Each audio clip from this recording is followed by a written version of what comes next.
Yun o, kasarap naman o, napakakinis. Hoy, malabo yung video natin, punasan natin yung camera. Yan, so 175cc conversion mga kabro, TMX 125 Alpha from Santa Ignacia, Tarlac.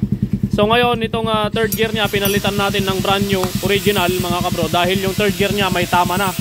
Ito yung nagpalitan natin. Ayan, ito yung third gear niya mga kabro.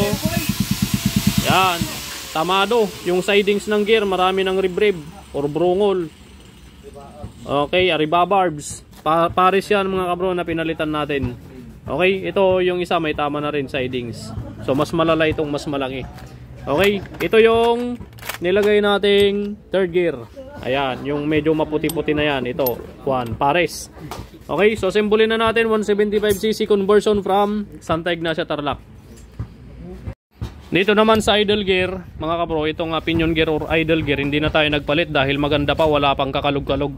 So parang nabanggit yata sa akin ni Bossing Leo na napalitan na daw yata to, tong idle gear na to. Kaya hindi na natin papalitan. Yung papalitan lang natin dyan sa loob, sa transmission, yung third gear set. Okay, so nakaburout na rin tayo. Ito yung sigunyal ng 175cc at yung block ng 175cc nandyan. So assemble na natin. Update ko na lang kayo mamaya mga kabro. Okay, aray, naipit yung ima ko.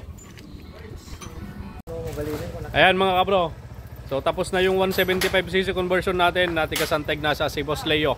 Okay, ito yung motor nya, Alpha 125. So tapos na natin i-convert sa 175cc.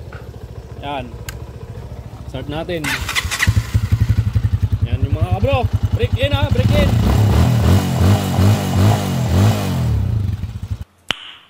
Nice. Yan, mababa yung idle.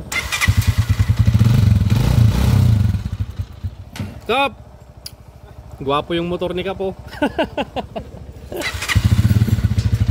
Okay, ayan o, sakay na natin sa kulong-kulong mo boss. Ayan, mababa yung idle nito, titimplahan.